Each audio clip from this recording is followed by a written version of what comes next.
guys, assalamualaikum warahmatullahi wabarakatuh. Kembali lagi dengan saya Asriningsih Wijastuti. Di sini saya akan mempresentasikan tentang efektivitas penggunaan face shield. Apa sih face shield ini? Seberapa efektifkah penggunaan face shield ini? Ikuti aku terus ya. Dan jangan lupa like serta subscribe. Sebelum membahas lebih lanjut tentang face shield, mari kita coba cari tahu tentang apa sih yang terjadi akhir-akhir ini. Berita terupdate akhir-akhir ini adalah adanya pandemi virus corona yang mengakibatkan seluruh dunia terkena dampaknya secara global. Secara global sendiri, virus corona itu telah memakan korban sebanyak 14,7 juta orang terinfeksi positif dan sekitar 500.000 orang lebih meninggal dunia. Sedangkan kasus di Indonesia sendiri ada sekitar 84.000 orang positif serta 47.000 orang lainnya terkonfirmasi telah sembuh dari virus ini. Menurut catatan pada tanggal 18 Juli 2020. Corona sendiri berawal mula dari kota Wuhan, Cina. Virus ini cepat sekali menyebarnya karena dapat menyebarkan dari satu orang ke orang lainnya melalui sentuhan orang-orang yang positif terkena virus corona. Sampai sekarang, sampai detik ini, vaksin untuk menyembuhkan virus ini belum dapat ditemukan. Penyebab tertularnya virus corona terhadap orang-orang begitu cepat yaitu pertama karena tertularnya cairan atau droplet akibat dari orang sekitar seperti orang itu tidak menutup hidung saat dia bersin atau batuk.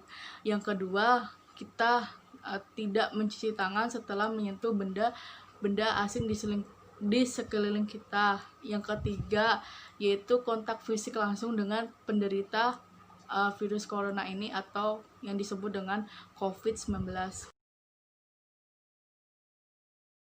Gejala awal penderita virus corona, gejala ringannya adalah seperti batuk, sesak nafas, demam tinggi, ataupun radang tenggorokan. Untuk gejala pasien yang memberat itu akan berakibat fatal karena dapat menyerang organ-organ seperti paru-paru sehingga korban tersebut sulit untuk bernafas. Cara pencegahan terhadap virus corona ini diantara lain yaitu menghindari kontak langsung dengan penderita, menggunakan masker dan face shield kalau bisa untuk melindungi diri dari keramaian jika kita pergi. Yang ketiga yaitu selalu cuci tangan dan menggunakan hand sanitizer ketika sesudah menyentuh sesuatu. Yang keempat yaitu jaga jarak atau physical distancing. Yang kelima, olahraga, makan makanan yang cukup serta istirahat yang cukup. Perlindungan dan pencegahan diri sendiri terhadap virus corona dapat kita atasi dengan cara yaitu selalu mencuci tangan, selalu membawa hand sanitizer, jangan lupa memakai masker dan juga face shield jika sedang ada di keramaian. Lalu, apa itu face shield? Efektifkah menggunakan face shield? Di masa pandemi sekarang, penggunaan masker sangat wajib kita gunakan, terutama untuk berkomunikasi dengan seseorang agar kita dapat terhindar dari virus-virus di luar sana. Selain itu, penggunaan face shield jika mungkin sangat dibutuhkan. Apa itu face shield? Nah, face shield sendiri adalah alat pelindung diri yang terbuat dari plastik yang berbentuk perisai yang dapat menutup seluruh wajah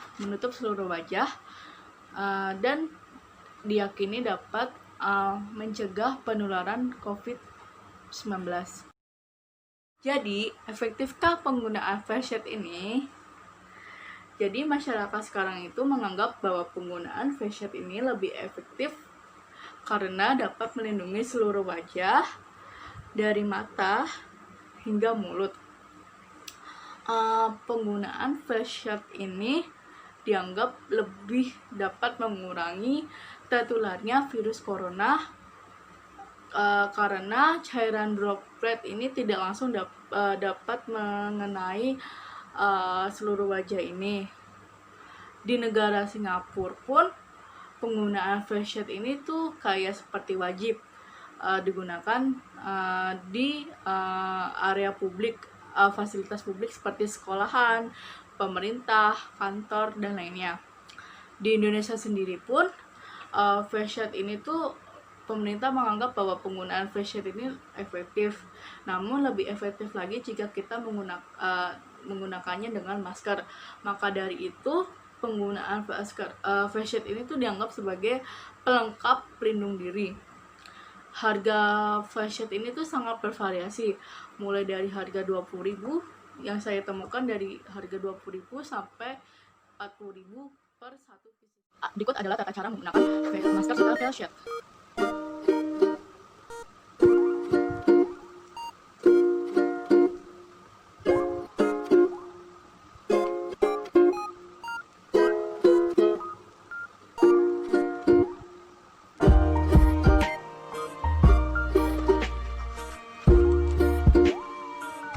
Nah, begini cara menggunakan face shield yang baik untuk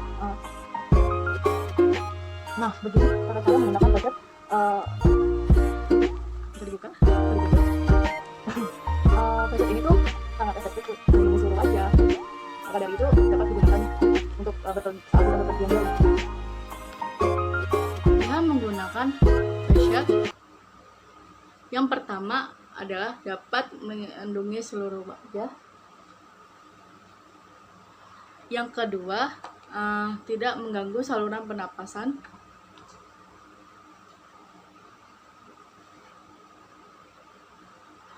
Yang ketiga, tidak menghalangi komunikasi kita dengan orang sekitar.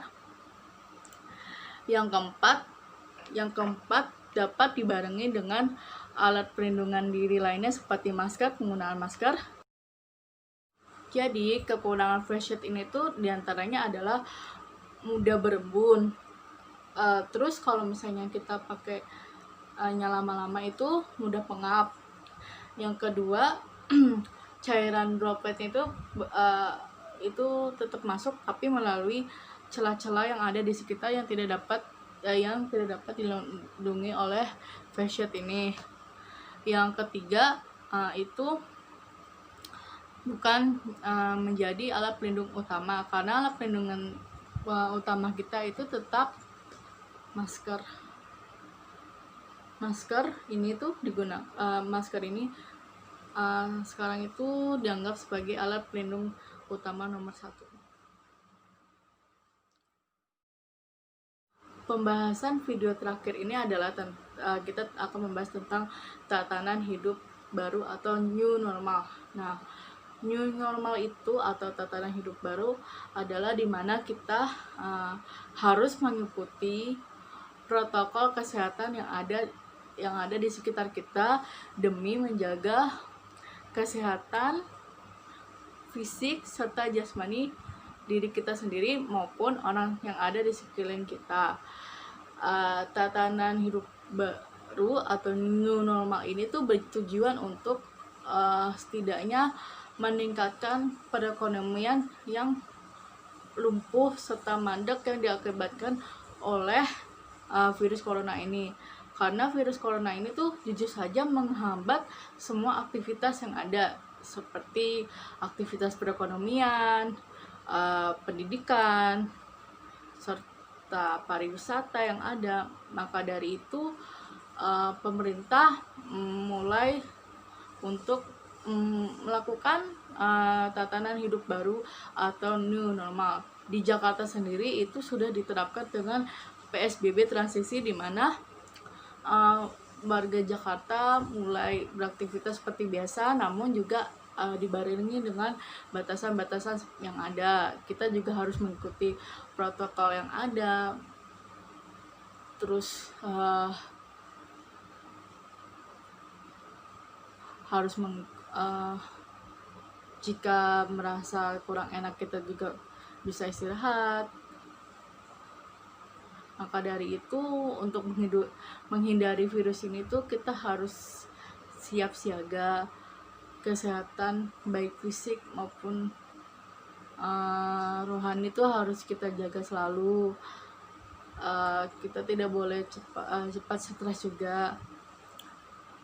Saya berdoa dan berharap agar virus ini cepat teratasi, sehingga perekonomian, kesehatan, pendidikan ataupun sektor manapun dapat kembali seperti sedia kala sebelum adanya virus corona ini. Semoga dunia semakin membaik, dan juga saya turut berduka dengan atas kehilangannya banyaknya korban jiwa yang berjatuhan. Mari kita doakan semoga dunia ini pulih kembali seperti sedia kala. Cukup sekian presentasi dari saya. Bila ada kurang dan salah kata mohon dimaafkan. Assalamualaikum warahmatullahi wabarakatuh. Dadah.